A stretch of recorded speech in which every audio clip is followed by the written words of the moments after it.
Period.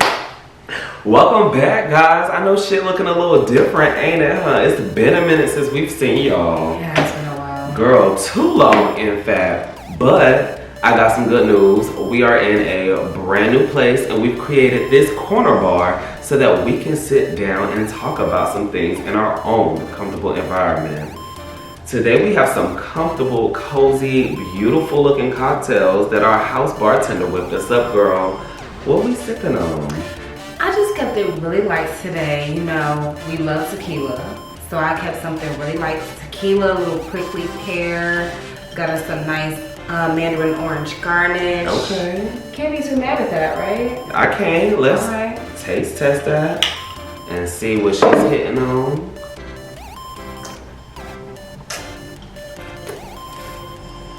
She's good. Not too sweet. But you know what else was not too sweet this week, girl? What? That episode of Love and Hip Hop, season 12. We gotta get into that. Did you catch her? I did. Girl. Alright, so the season starts out with Spice performance. We see her on stage with Scrappy. And you know, he's in that shirt that I really liked. That red and cream shirt. I don't know what it was about that shirt, but I was like, wow, he looks really good. You know, this is a really good opener because he looks really good. You know, Spice is like throwing it back on him. And twerking and whining. Girl, it was real cute. It was giving Spice. I liked it. That's what you would expect. I feel like Scrappy is really showing us that he's outside. Like, he definitely got his divorce, and I feel like him on stage with Spice catching all of that ass was a clear indicator that he was outside. He outside. He said he was divorced and he's outside. You know. Well, we see you outside scrapping. I will say all them damn clips in Spice wig. What was up with that? It was like a whole pack of those clips all throughout the wig, and I was like, is that a look? Girl, I was like, and the thing was, it wasn't even like crimp or curl or nothing. Like that was what it was. That was what it was. And I was like, okay, Spice, okay, well, you know, it did. It caught my attention. Let's put it like that. All them goddamn clips caught my attention for sure. But with Kirk and Cannon, I really feel like this is just a constant repeat. It's a cycle. It's gonna be the same thing forever and forever because you have Jasmine who got on this show because she was clout chasing. She just wanted to find her next come up. Let's just be real. I just feel like it's to be expected. Of course she getting letters from DFAX and they calling him because she's not doing what she's supposed to do. But you could be dolled up on camera, you know what I'm saying, dressed for the nines for Love and Hip Hop cameras.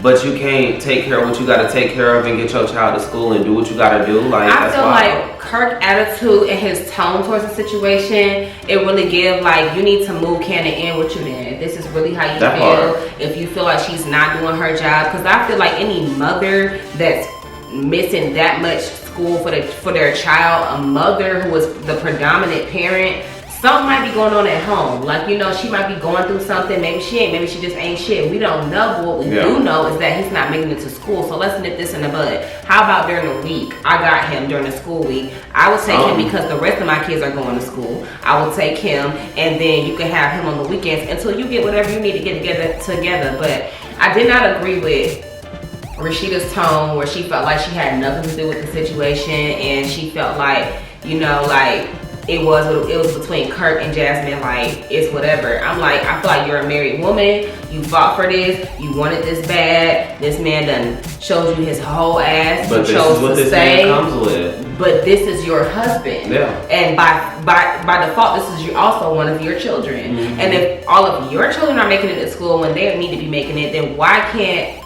y'all make sure that Cannon make it to school? Yeah. But at the same time, it just goes to show, one, this is being you, and I'm sorry to burst the bubble, but I'm kind of just over it. It's been 12 seasons, and here we are with the same storyline since season, what, 1?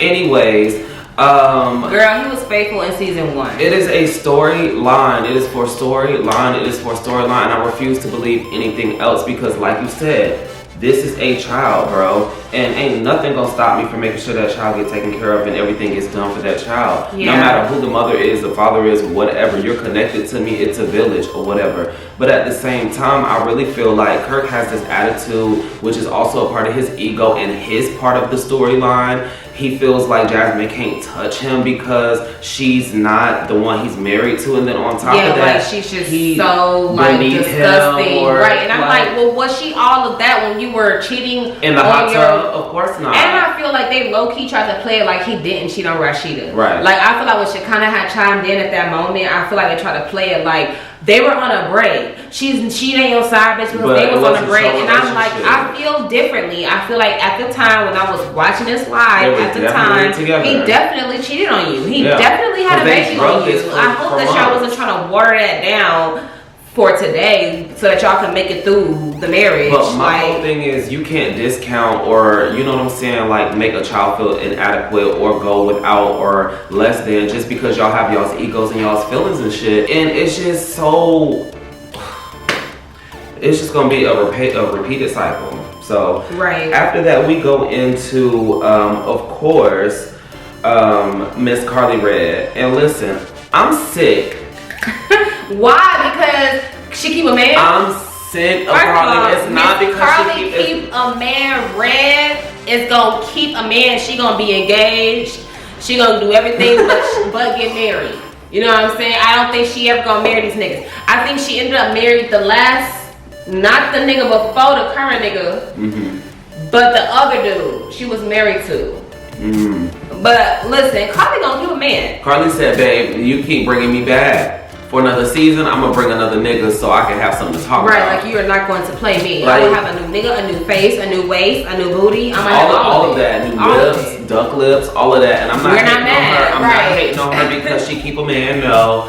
My whole thing is I'm kind of sick of Carly Red and her antics. It be the same shit. It be the same mental things over and over again. There's a situation that is yay big and she takes it and she goes so far left. Bro, she's so dramatic. She always is so dramatic. But I honestly think she's so hurt and traumatized. Like, she is funny. Like, I be playing when I say she keep a man, but realistically, she really be in love. Like, and she be getting dead wrong. Like, and I feel like all the hurt and trauma that she's been through in her past relationships, they carry on and it makes her insecure. I don't feel like insecure has an age or that it has an expiration date. I feel like any woman could be insecure at any age. And I feel like a person like Carly, who is constantly switching men at her age, is insecure. And that's why I feel in this situation she treated Bambi the way that she did. I'm not making excuses, but I'm just saying I feel like she's been through a lot in the past. She's been cheated on, all type of shit. She's definitely very insecure to the point where she can't even see when you have somebody who is a real friend to you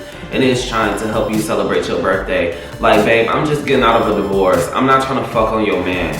Like, let's be real. I'm trying to make sure that you have a good birthday, even going through the shit that I'm going through. And the fact that I call everybody, including your child, and nobody wanted to come to Turks and Caicos is telling more than anything else. And I'm just like, did she know that? No, of course not. And then of course she wasn't going to accept it coming from Bambi the way she reacted. Well, I also don't agree with Bambi bringing her friends on the trip to replace what could have been the friends that didn't want to come. I think that if the friends didn't want to come, then it should have just been her, Bambi, and her man, and Bambi could have brought what's his name? T.O., her current dude.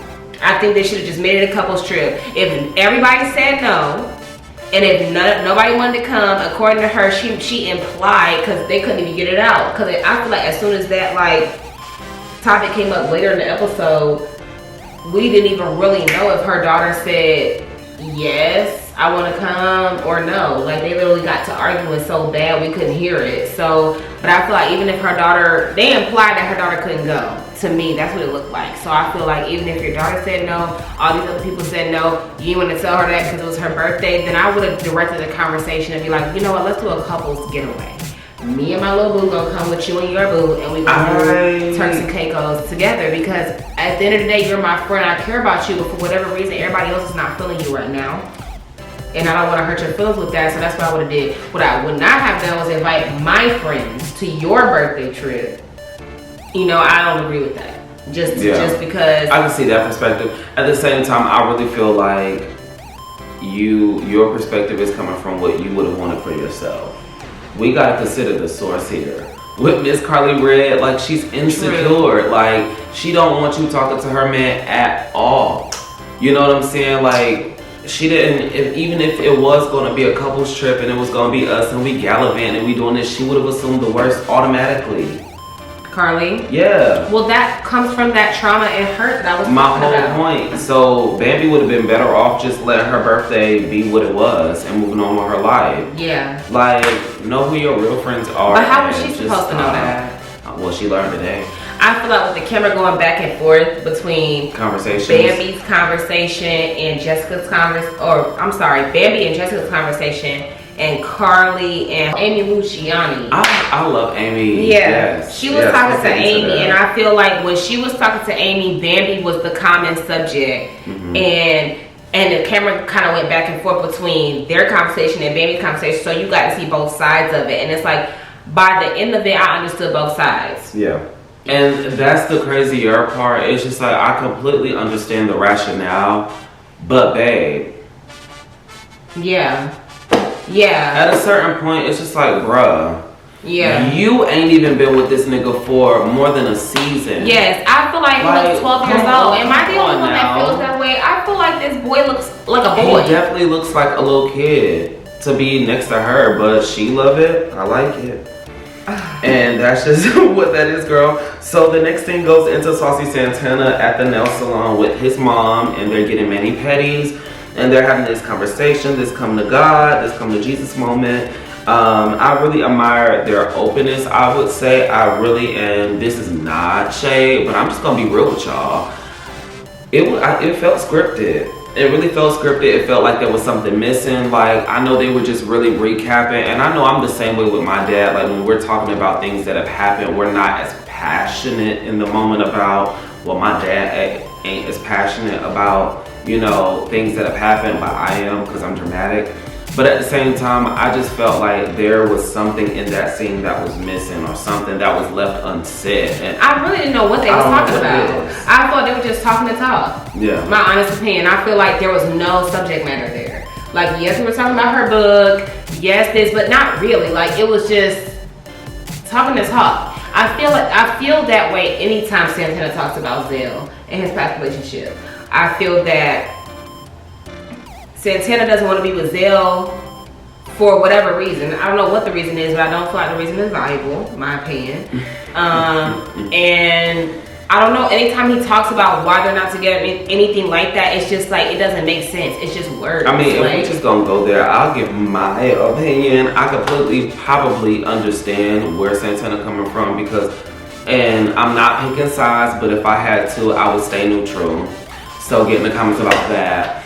I really just feel like Santana and Zell are two separate, different, completely polar opposite personalities. And yes, opposites are supposed to attract. They're supposed to attract, but at the same time, cheers. Just because they bring each other together doesn't mean that it's always going to be a good thing. They want two different things. Zell wants to be in love with somebody who is in like such dire love with him, and Saucy's a material girl, like, we know this. Right, this was the truth. And he was like, not just rapping, he's serious. We love these people for who they are, and the difference is they are unequally yoked.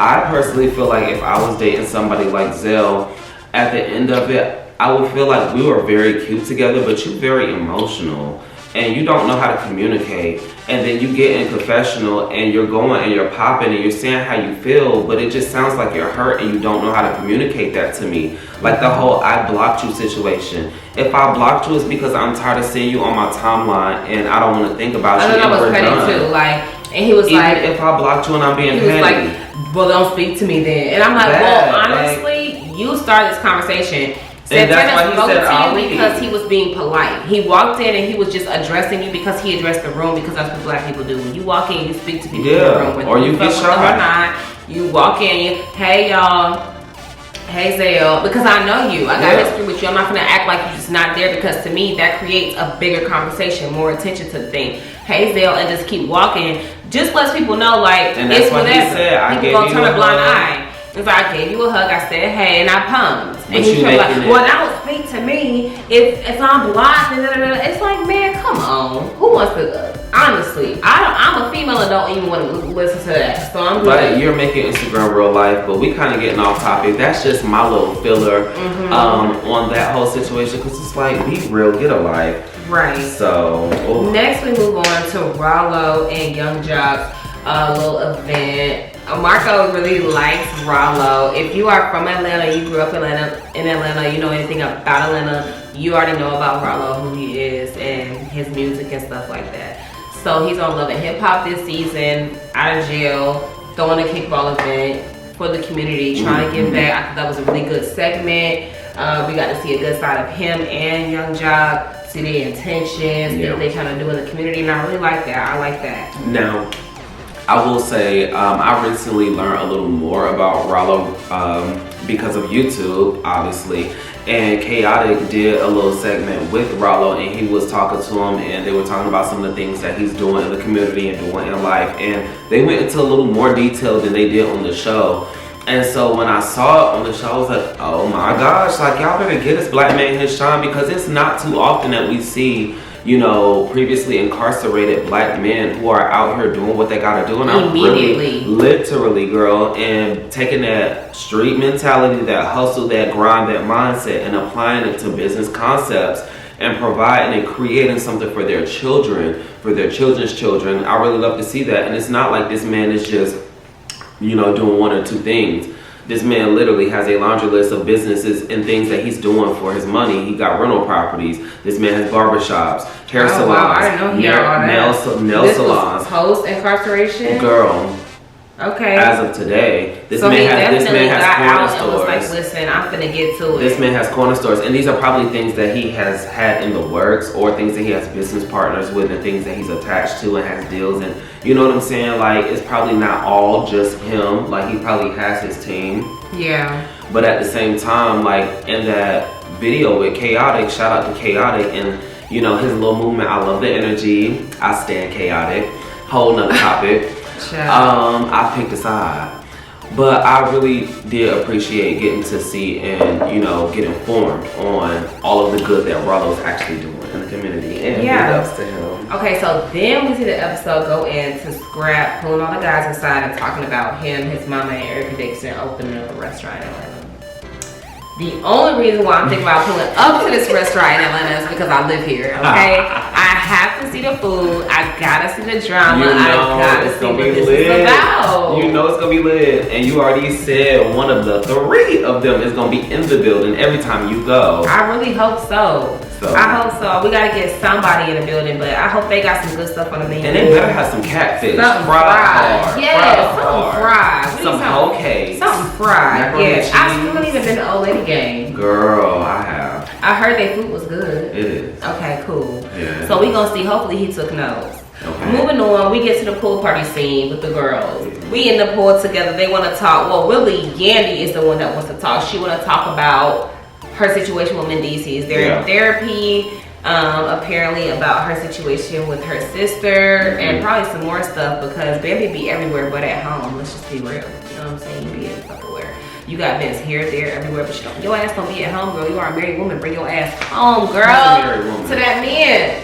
Don't start. See, you start. You said Bambi's a married woman? Yandy. We're talking about Yandy. I was gonna say, clear that for Yandy and Mendices are in therapy. If I didn't say Yandy, I've been saying Yandy, but if I ain't say Yandy, it's Yandy. Honestly, how do you do something without really talking to your husband? That big. I honestly, I felt both sides of the coin. I really more so felt Yandy's side of the coin, but I definitely have to give credit to Mendices because, you know, especially when you're asking a man to be a provider and to be this and to be that and support and be there for me and do this for me and do that for me, when he asks you to do something for him, do it. Especially if he's doing everything he can for you. Yes, plus I think Mendices is a good man. And it's like, at least all he asked for was take into consideration how he feels.